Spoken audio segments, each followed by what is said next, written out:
बच्चों, एक बार फिर से स्वागत है आपका अपने YouTube चैनल गुरुकुल बाबा में। और आज हम बात करने वाले हैं यूपी बोर्ड क्लास 12 के फिजिक्स के 4th चैप्टर के जो है कि संधारित्र तथा परावैद्युत। इस चैप्टर का ये हमारा पहला लेक्चर है। ध्यान से इस चैप्टर को समझिएगा। और एक बात मैं फिर से कहना चाहूंगा, अभी तक हमने फिजिक्स में 3 चैप्टर खत्म कर लिए हैं। ध्यान समझिएगा बच्चा, जो बच्चे भी इस वीडियो को देख रहे हैं ध्यान सुनेंगे इस बात को।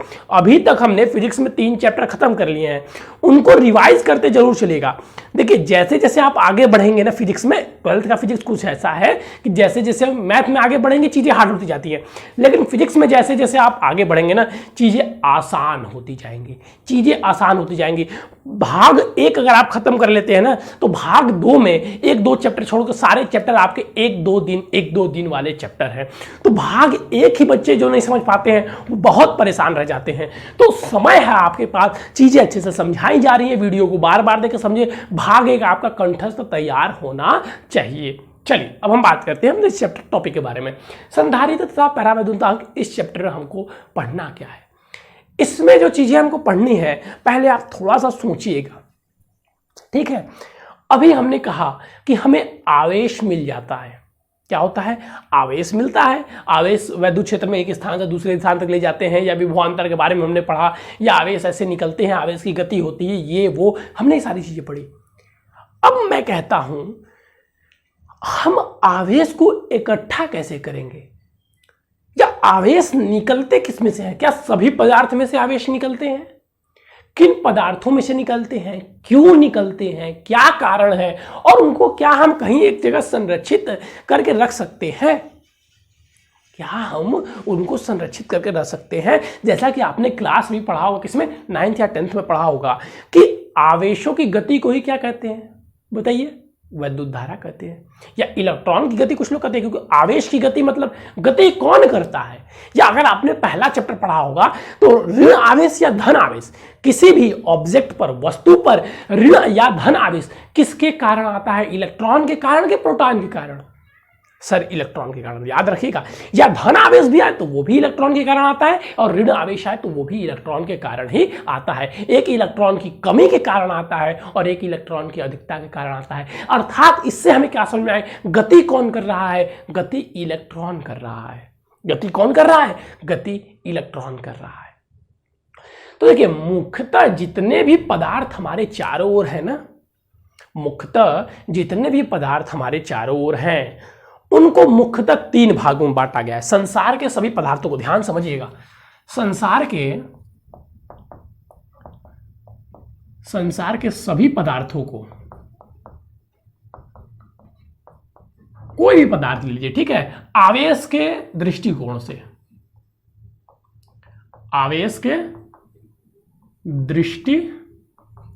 से 3 भागों में बांटा गया है पदार्थ को।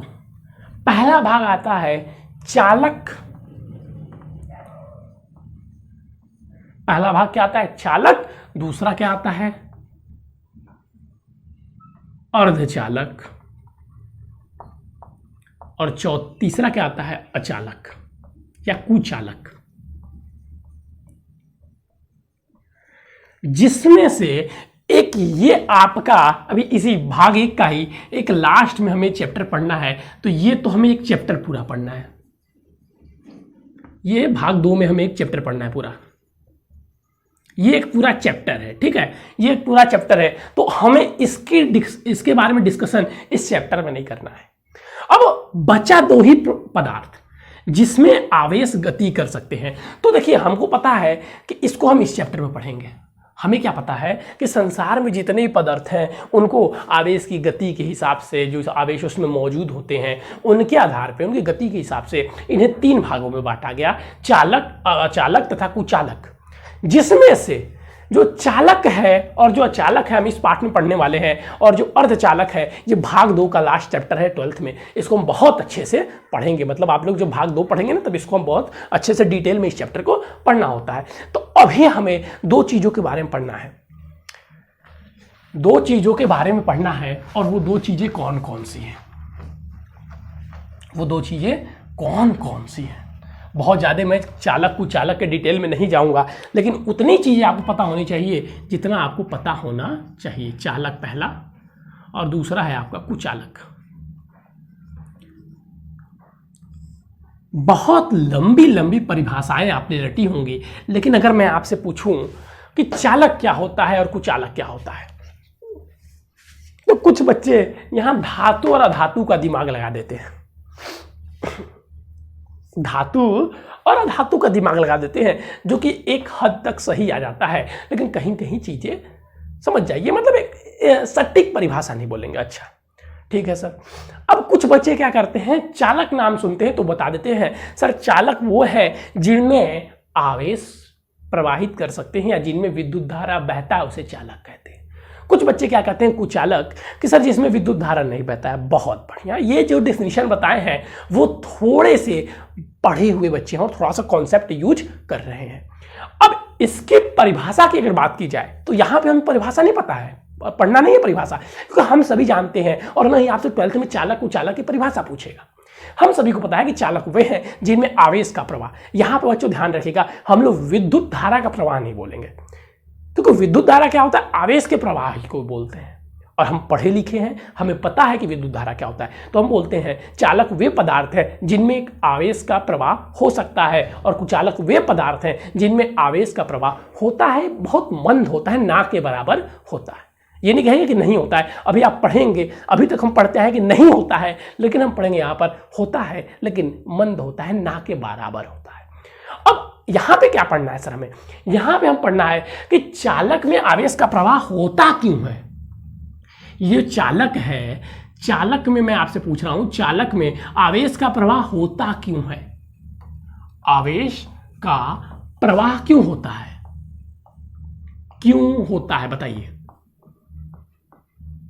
और इसमें क्यों नहीं होता है, क्यों नहीं होता है बताइए। अब सब अपने अपने दिमाग लगाइए और पहले इसके बारे में थोड़ा सा सोचिए। हमें इसको इसी बारे में यही पढ़ना है ना, हम क्लास 1 में थोड़ी ना कि पढ़ेंगे आवेश प्रवाहित होता कि नहीं, क्यों प्रवाहित होता है। मैं पहले बोलता, जब आप क्लास 11 में जो बच्चे आते हैं उनसे बोलता हूँ, क्लास 11 का फिजिक्स वो है, आप पढ़ के आए होंगे, आप समझे होंगे, जो हमें पूरे वायुमंडल के बारे में, हमारे चारों ओर स्थित वातावरण के बारे में हमें समझाता है, जबकि क्लास 12 का फिजिक्स जितने भी इलेक्ट्रॉनिक चीज़ें हैं उनके बारे में, हमें जो भी तत्व है, पदार्थ है, अंदरूनी चीज़ों के बारे में समझाता है। और हमें बस एक ही प्रश्न है फिजिक्स में, होता है तो क्यों होता है, आवेश प्रवाहित करता है तो क्यों, इसी का उत्तर हम जानते हैं फिजिक्स के अंदर। तो देखिए, चालक में आवेश का प्रवाह होता है, क्यों होता है, अभी तक तो हम पढ़ते आए कि होता है, क्यों होता है, तो समझिए, जो बच्चे समझ गए हों, वो कुछ बच्चे जो थोड़ा सा बुक रीड किए होंगे वो क्या बताएंगे, क्योंकि सर चालक में मुक्त इलेक्ट्रॉन होते हैं, क्योंकि चालक में मुक्त इलेक्ट्रॉन होते हैं, इलेक्ट्रॉन होते हैं। ये बुक पढ़ने वाले बच्चे हैं। देखिए, जो बात है साफ है, 12th की फिजिक्स से ही अगर आप बुक पढ़ते हैं तो आप चीजें बस ऐसे रट के बता पाएंगे, आप किसी को क्लियर नहीं कर पाएंगे। जैसे अगर आप बुक पढ़े हुए हैं तो आप चालक की परिभाषा बता दी, फिर मैं पूछूंगा चालक में आवेश प्रवाह क्यों होते हैं, तो आप बताएंगे सर उसमें मुक्त इलेक्ट्रॉन होते हैं। अब मैं पूछ ले ये मुक्त इलेक्ट्रॉन क्या होते हैं, एग्जामिनर आपसे जब प्रैक्टिकल में आते हैं ना तो ऐसे ही प्रश्न करते हैं, एक प्रश्न वो पूछते हैं, फिर जो आप उत्तर देंगे उसी में से वो प्रश्न निकालते हैं। जैसे आपसे मान लीजिए पूछ लिया चालक क्या होता है, तो आप बताएंगे सर वे पदार्थ जिसमें आवेश प्रवाहित होते हैं। फिर वो पूछेंगे चालक में आवेश क्यों प्रवाहित होते हैं, तो आप बताएंगे मुक्त इलेक्ट्रॉन होते हैं। अब मुक्त इलेक्ट्रॉन क्या होते हैं, तो आपको ये चीजें समझ में आनी चाहिए, क्योंकि आप क्लास 12th के स्टूडेंट हैं। अच्छा, मुक्त इलेक्ट्रॉन क्या होते हैं, अब इसके बारे में चर्चाएं करते हैं। और इसके भी अगर पूछा जाए क्यों नहीं होते हैं, तो इसमें होता है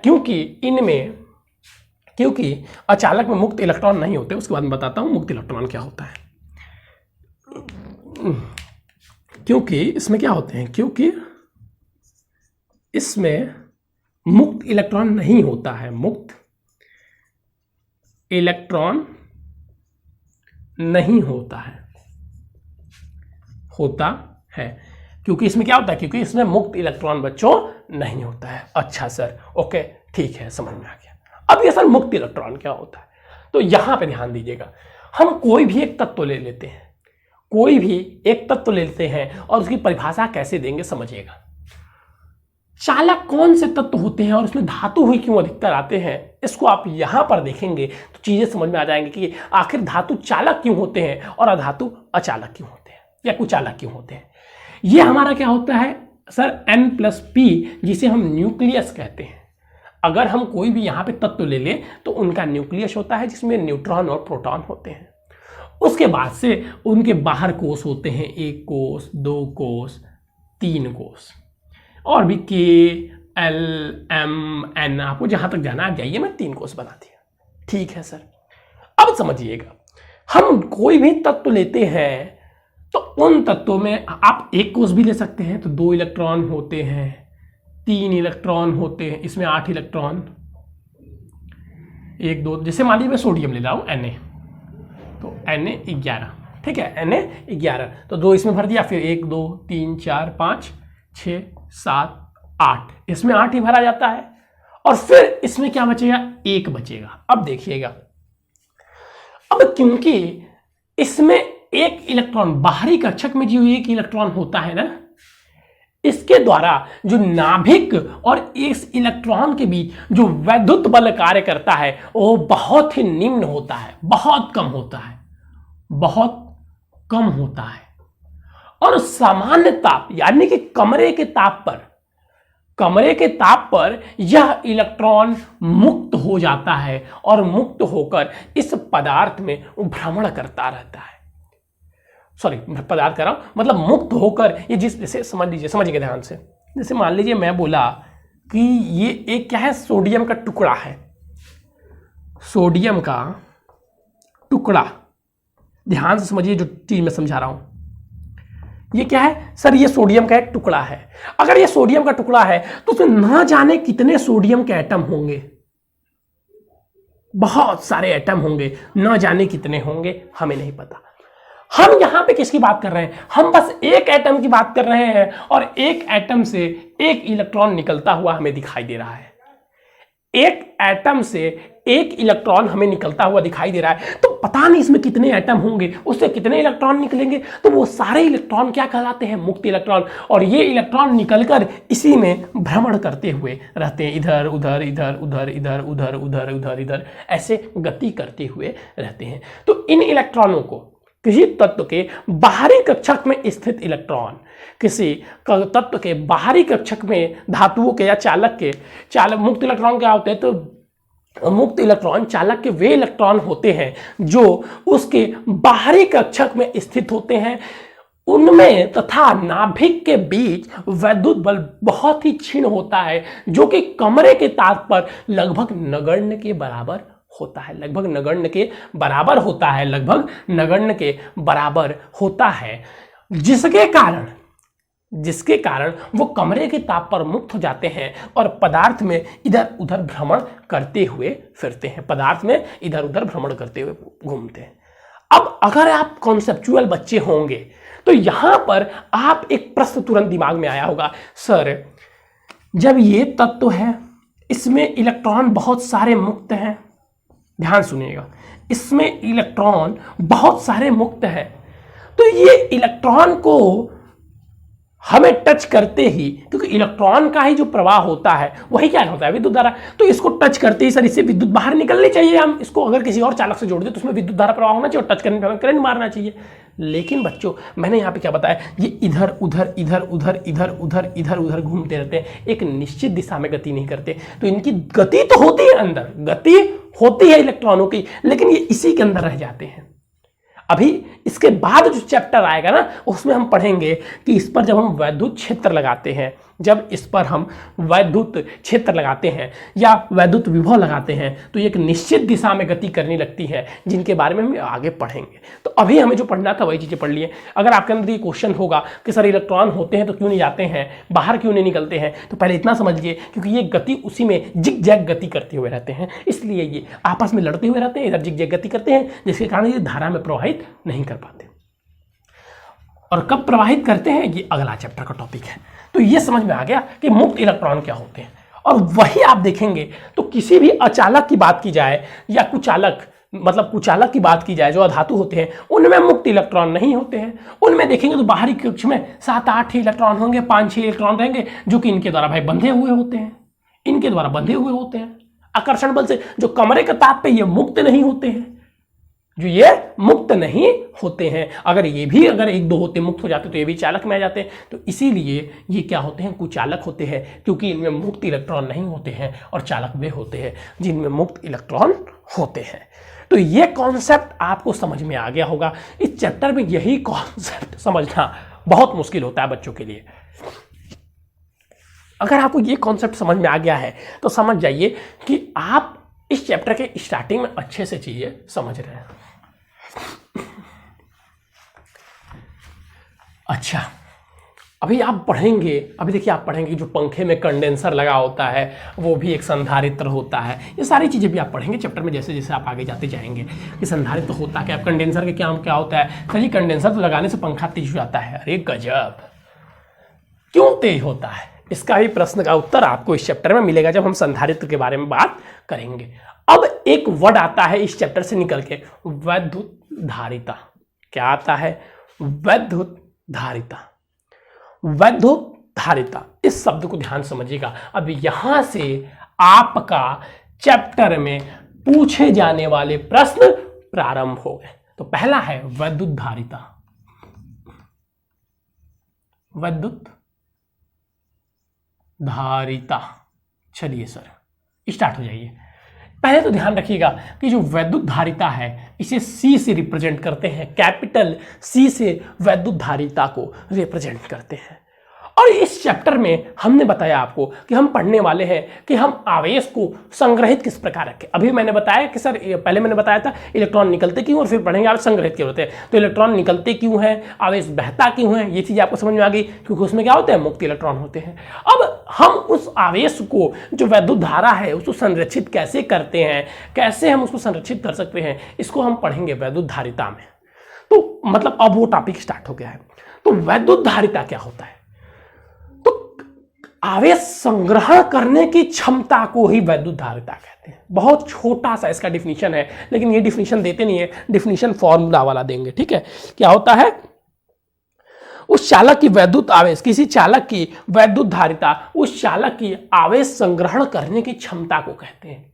लिख सकते हैं आप समझने के लिए कि किसी चालक की परिभाषा में, इसको मत लिखिएगा, आप अपने लिए लिख सकते हैं समझने के लिए, कि किसी चालक की वैद्युत धारिता, क्या लिखेंगे कि किसी चालक की वैद्युत धारिता उस चालक की आवेश संग्रहण करने की क्षमता को कहते हैं। जैसे मान लीजिए ये कोई चालक है, तो ये कितना आवेश संग्रहण कर सकता है, ये कितना आवेश संग्रहण कर सकता है, उसी को धारिता कहते हैं। ये जितना आवेश संग्रहण कर लेगा, ये जितना आवेश संग्रहण कर लेगा उसे इसकी धारिता कहेंगे। तो वैद्युत धारिता क्या होगी? चालक की आवेश संग्रहण करने की क्षमता को ही वैद्युत धारिता कहते हैं। अब देखिए यहां से एक चीज हमें अब इसका फॉर्मूला बनाना होगा। तो इसका फॉर्मूला बनाने के लिए हमें एक चीज पता होना चाहिए कि यदि हम किसी चालक को आवेश देते हैं, यदि हम किसी चालक को क्या करते हैं, आवेश देते हैं, किसी चालक को आवेश देते हैं, तो आवेश के साथ साथ उसका विभव भी बढ़ता जाता है। आवेश के साथ साथ उसका विभव भी बढ़ता जाता है। यानी कि Q जो होता है वो डायरेक्टली प्रोपोर्शनल होता है V के, और यहां से अगर हम डायरेक्टली प्रोपोर्शनल हटा दें, सॉरी हाँ ये ठीक था, Q डायरेक्टली प्रोपोर्शनल होता है किसके? V के। Q क्या होता है? डायरेक्टली प्रोपोर्शनल होता है V के। तो यहां से हम लिख सकते हैं जो Q होता है, और ये डायरेक्टली प्रोपोर्शनल हटाते हैं तो कोई कांस्टेंट आता है, तो यहां से कांस्टेंट आ जाएगा C और ये हो जाएगा V। और इसे हमें क्या निकालना था? हमें तो धारिता निकालना था। तो धारिता क्या हो जाएगा? अब यहां से धारिता देखिए, तो धारिता इक्वल टू हो जाता है C equal to Q by V। C equal to Q by V। C equal to Q by V, जहां Q क्या है? आवेश है, और V क्या है? चालक को आवेश देने पर विभव में होने वाली वृद्धि। अब इसकी परिभाषा कैसे लिखेंगे? तो परिभाषा इस डिफिनीशन के आधार पर लिखेंगे। देखिए परिभाषा ही बच्चों पूछा जाता है, 2 नंबर का ये क्वेश्चन आता हुआ है कभी कभार, ठीक है। तो किसी चालक की वैद्युत धारिता, किसी पहले हमने क्या बताया था किसी चालक की वैद्युत धारिता क्या होती है, अगर किसी को बताना हो तो सर किसी चालक की वैद्युत धारिता उस चालक की आवेश की संग्रहण करने की क्षमता को कहते हैं। अब परिभाषा अगर लिखना होगा बोर्ड में तो कैसे लिखेंगे सर, किसी चालक की वैद्युत धारिता चालक को आवेश देने पर चालक को देने वाले आवेश, सॉरी थोड़ा सा गलत हो गया,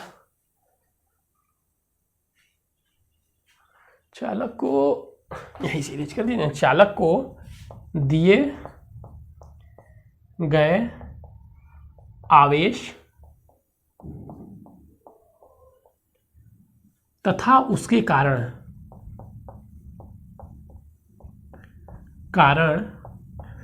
विभव में होने वाली वृद्धि के अनुपात को कहते हैं।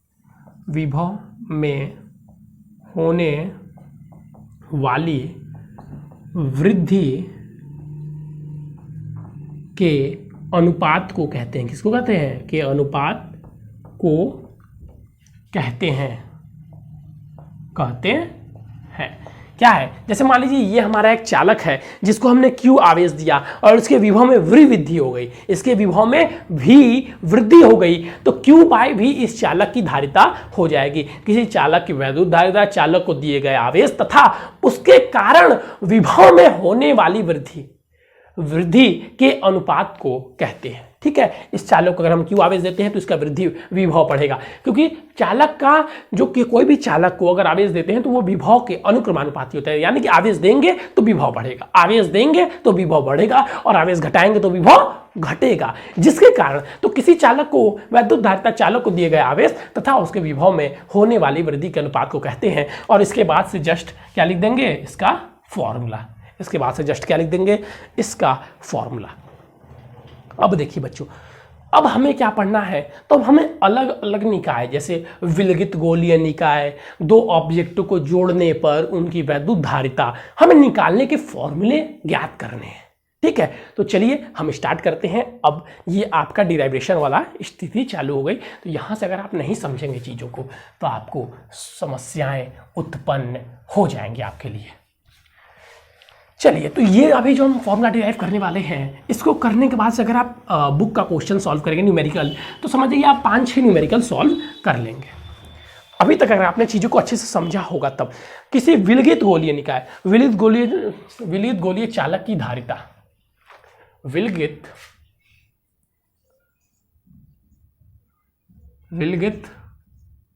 गोलीय चालक की धारिता,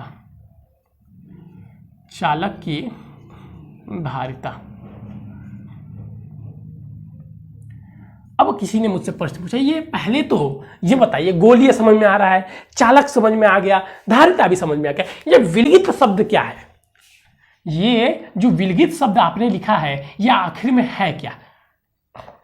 तो विलगित का बच्चों मतलब होता है अकेला, बिना किसी से स्पर्श किए हुए, अकेला। मतलब कुछ बच्चे होते हैं ना अकेले क्लास में, आप देखेंगे अकेले शांत से अलग पीछे बैठे होते, एकदम शांत होते, गुमसुम होते, वो पता नहीं पढ़ते भी नहीं क्लास में, मतलब शरारत भी नहीं करते हैं और नहीं पढ़ते हैं, पता नहीं क्या करते हैं, नहीं समझ में आता है। तो मतलब विलगित गोलीय काय से शांत अवस्था में, तो उसी को कहते हैं विलगित। तो कोई विलगित गोलीय चालक है और उसकी हमें धारिता निकालनी है। तो मान लीजिए ये कोई विलगित गोलीय चालक है जिसका त्रिज्या ए है, चालक की त्रिज्या क्या है? ए है, और इसमें आवेश क्या है?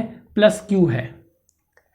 तो इसके कारण निकलने वाला जो वैद्युत क्षेत्र की तीव्रता है ऐसे निकाल दीजिएगा, टिडिंग डिडिंग ऐसे कर दीजिए। ये क्या निकल रहा है?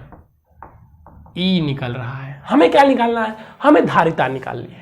तो आपको कोई भी चीज निकालने से पहले ये जो धारिता आपको निकालनी है, इसके लिए आपको पता नहीं चाहिए धारिता पढ़े क्या है फॉर्मूला, धारिता निकालने के लिए फॉर्मूला क्या होता है? तो हम पढ़े C = Q/V। तो इसमें तो सर हमें Q तो पता है, Q तो दिया हुआ है कि Q है। अगर हम V निकाल लें तो हम धारिता ज्ञात कर लेंगे। सबने बोला ठीक, मैंने बोला ठीक, तो अब मैंने बोला ये मिल गया। अगर ये निकाल लेंगे तो हम लोग भी ऐसे ही सॉल्व करते हैं, किसी को ये सारी चीजें नहीं आती हैं, इस प्रकार हल किए जाते हैं।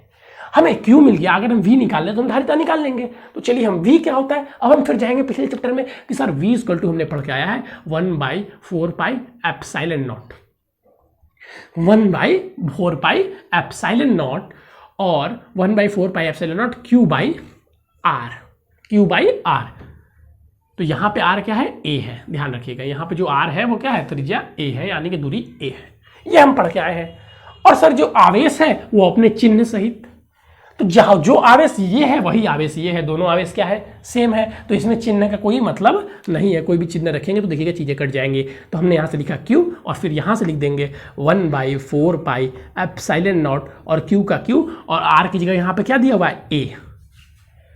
अब अगर आप ध्यान से देखें तो ये चीजें क्या हो जाएंगी बच्चों, C equal to Q into में 4 pi epsilon naught A upon में Q, ये कट हो जाएगा। तो C equal to 4 pi epsilon naught A। अच्छा यहाँ पे K भी लगाते आइएगा, ऐसे तो को K, क्योंकि K लगाना जरूरी है, परावैद्युतांक है K, क्योंकि इस चैप्टर में परावैद्युतांक के बारे में पढ़ना है ना। उससे पहले परावैद्युतांक का मान हम वायु में पढ़ते थे, तो परावैद्युतांक का मान 1 होता था। ये सब कांस्टेंट ही है, चिंता मत कीजिए, बस यहाँ पे K हो जाएगा।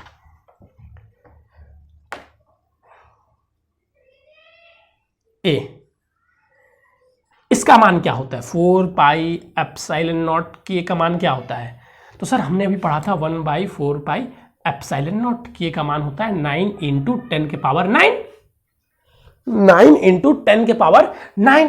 लेकिन सर ये तो चेंज है, तो चेंज है तो कोई बात नहीं, इसका मान क्या हो जाएगा 9 इंटू 10 के पावर 9, 1/9 इंटू 10 के पावर 9। मतलब अगर किसी विलगित गोलीय चालक की हमें धारिता निकालनी है तो हमें बस क्या पता होना चाहिए, उसकी त्रिज्या। उसकी त्रिज्या अगर हमें पता होगी तो हम किसी चालक की वैद्युत धारिता निकाल लेंगे, हम किसी चालक की वैद्युत धारिता निकाल लेंगे।